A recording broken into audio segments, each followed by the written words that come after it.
nitakuomba kwamba nikurejeshe nyuma kidogo kwa lile swali ambalo mwenzangu alikuwa anauliza, lakini kwa njia tofauti.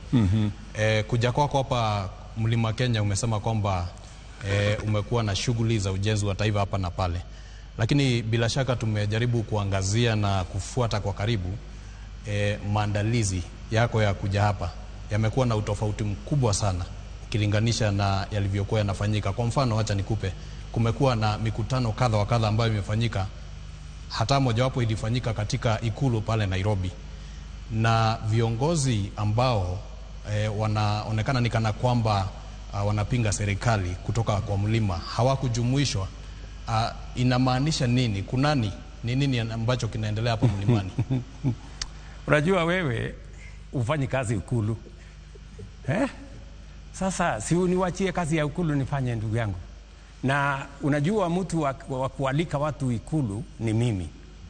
Na ukiona ikulu pale, viongozi wengi wanakuja ikulu. Juzi nilikuwa na viongozi wa Meru. Hii wiki peke yake nimeonana na viongozi wa kutoka Western Kenya. Wabunge karibu 40 walikuwa pale. Sio wote walikuja, kuna wengine hawakukuja. Nimekutana na viongozi wa kutoka Lower Eastern hii wiki hii. Sio wote walikuja, kuna wengine hawakuja. Unajua kuja ikulu hakuna lazima, ni kwa mtu kupenda.